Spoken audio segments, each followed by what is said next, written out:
Well, hello there. That battery can last up to 24 hours even with the always-on display turned on. It's pretty cool.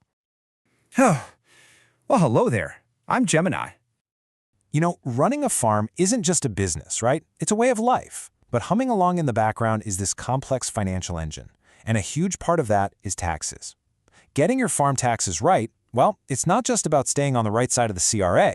It's one of the most powerful tools you have to boost your cash flow, build wealth, and really secure your farm's future. Today, we're going to decode the whole Canadian farm tax system. We'll start with the fundamentals every operator just has to know.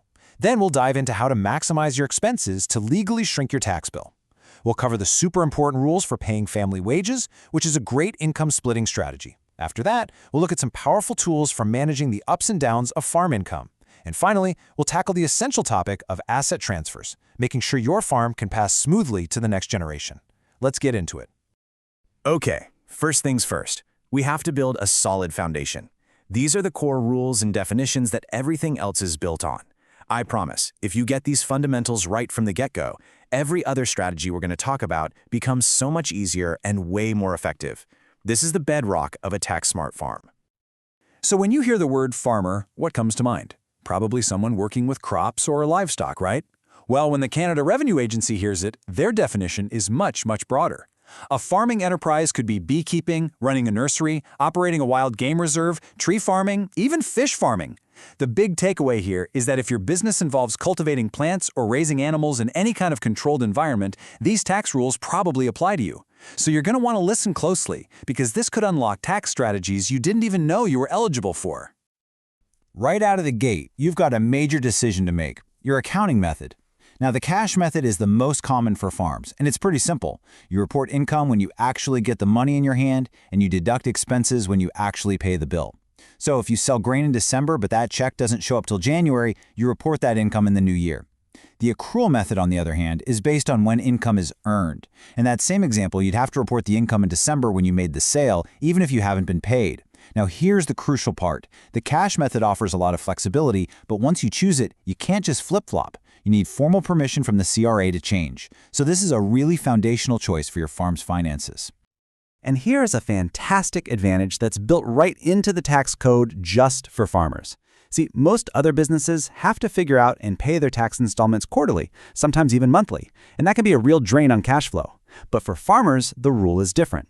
You generally only have to make one single installment payment for the entire year, and it's due on December 31st. This is a massive, massive benefit. It lets you keep your money working in the farm all year long, and then you can settle up your tax bill at the end. It just aligns so much better with a farm's natural cash flow cycle.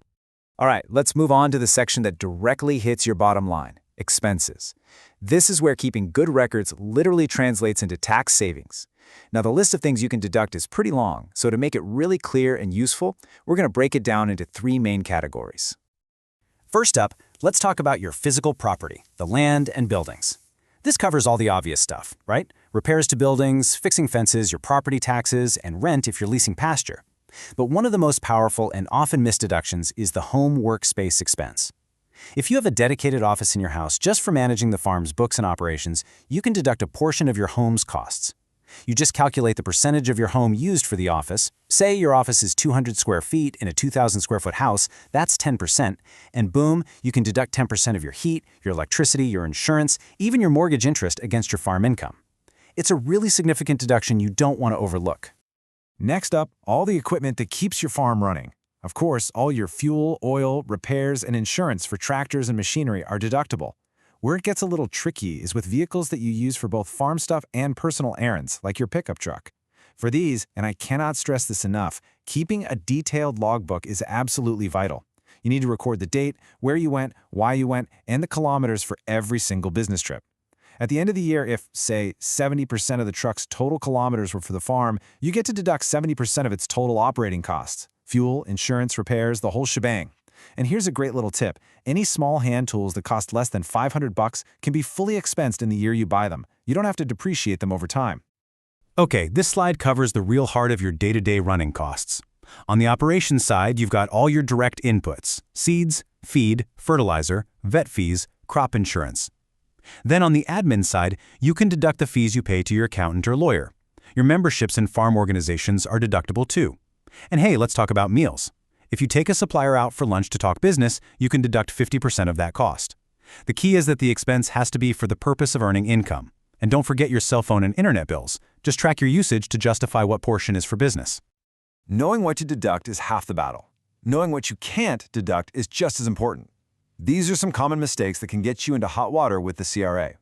You can't just deduct the cost of a major improvement, like a brand new barn roof. That's a capital expense. It adds long-term value, so it gets capitalized and depreciated over many years. You also can't deduct the principal portion of a loan payment, only the interest. A couple other common trip-ups: while vet bills are deductible, the value of an animal that has unfortunately died is not, and any costs for your personal garden or for animals kept as pets or gifted to your kids, those are off limits too. Now for a really powerful strategy that so many family farms can use: income splitting by paying wages to family members. This can be a fantastic way to lower the family's overall tax bill. You're basically shifting income from someone in a high tax bracket to someone in a low or no income bracket, like a spouse or a child. But, and this is a big but, you absolutely have to follow the rules to the letter to make sure it's a legitimate business expense. Just think of this as your simple 4-step compliance checklist. First, the work has to be necessary. Paying your kid to wash the family car doesn't count. Paying them to clean out the barn absolutely does. And they have to actually do the work. Second, the pay has to be reasonable. You can't pay your teenager $50 an hour for picking rocks. The wage needs to be what you'd pay a stranger for the same job. Third, you have to make the proper deductions. You need to act like a real employer, withholding CPP, EI if it applies, and income tax. And finally, number 4, you must issue a T4 slip at the end of the year, just like you would for any other employee. You follow these 4 steps, and that wage is a legit deductible business expense. With family wages, documentation is everything. Seriously, if the CRA ever asks, you have to be able to prove that payment was made. If you pay by check, your canceled check is your proof. Easy. If you pay in cash, you need a receipt signed by your child. Now it gets interesting with in-kind payments. Let's say you pay your child for their summer work with $5,000 worth of grain. In that case, your child has to report that $5,000 as employment income on their tax return. And at the same time, you have to report that same $5,000 as a sale on your farm's books, just as if you'd sold it on the open market. And one last crucial point: you can never, ever claim the value of room and board as part of their wages. Farming income is a total roller coaster, right? One year you have a bumper crop and great prices, the next you're dealing with a drought or the market tanks. This section is all about the advanced tax strategies you can use to smooth out those peaks and valleys. So how do you handle that volatility? When you have a great year, you pay a ton of tax. In a bad year, you might have losses you can't even fully use. Well, the tax system actually has specific tools built in to help farmers manage this exact problem. The first tool is the Mandatory Inventory Adjustment, or MIA, and the key word there is mandatory. This isn't a choice, it's a rule. Imagine it's the end of the year and your books show a $10,000 cash loss. But in December, you bought $30,000 worth of feed for the winter that you still have sitting in the barn. The MIA rule says, hold on, you can't claim a big loss when you're sitting on a pile of purchased inventory. You have to add the value of that inventory, the $30,000, back to your income. This turns your $10,000 loss into a $20,000 profit for tax purposes. It just gives a more accurate picture of your farm's real financial situation. Then, that same $30,000 gets deducted from your income at the start of the next year. Okay, now this is where things get really strategic. The Optional Inventory Adjustment, or OIA, is a choice that you get to make. Let's say you have a small farm loss of $5,000 for the year. A loss means you pay no tax, but it also means you waste your personal tax credits, that basic amount everyone gets to claim. Using the OIA, you could choose to add, say, $15,000 from the value of your grain inventory to your income. This turns your $5,000 loss into a $10,000 profit. You can then use your personal credits to wipe out the tax on that profit. You've basically created income out of thin air just to soak up credits that would have been wasted. Then, just like the MIA, you deduct that same $15,000 next year. Used wisely, this can smooth out your income over time and save you thousands in taxes. But what if farming isn't your main gig? Maybe you have a full-time job in town and you run a small farm on the side. In that case, there's a limit to how much of your farm loss you can deduct against your other income. The government does this to stop people from using hobby farms purely as tax write-offs.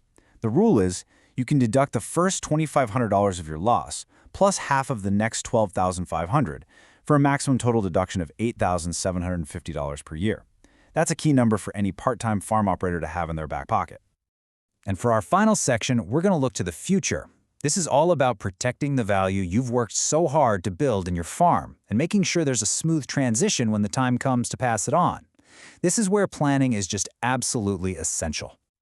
This is probably the single biggest tax advantage available to farmers in Canada, the Lifetime Capital Gains Exemption, or LCGE. A capital gain is just the profit you make when you sell something, like your farmland, for more than you paid for it. Normally, that profit is taxable, but for qualified farm property, there's a special exemption. As of June 25, 2024, an individual can shelter up to $1.25 million of these capital gains from tax.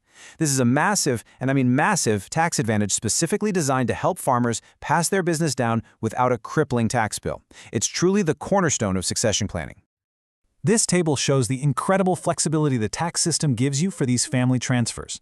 When you transfer assets like land or equipment to your child or grandchild, either while you're alive or in your will, you don't have to use the fair market value. You can choose to transfer it at any value between your cost base and the fair market value. Your cost base is basically what the asset is worth on your books for tax purposes. That's the UCC for equipment and the ACB for land. This flexibility gives you the power to decide exactly how much capital gain, if any, gets triggered at the time of the transfer. It lets you plan the transition in the most tax-efficient way possible. This whole system is known as the family farm rollover, and its purpose is crystal clear: to allow a farm to continue from one generation to the next without being crushed by a massive immediate tax bill. By deferring those capital gains, it allows the farm's working capital, its cash, its equity, to stay in the farm, where it's needed to operate and to grow. It is the key to ensuring the future of the family farm in Canada. So, we'll end with this question, just for you to think about.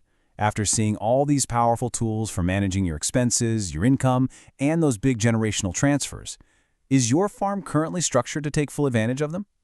Because planning today really is the key to protecting your farm's value and ensuring its legacy for tomorrow.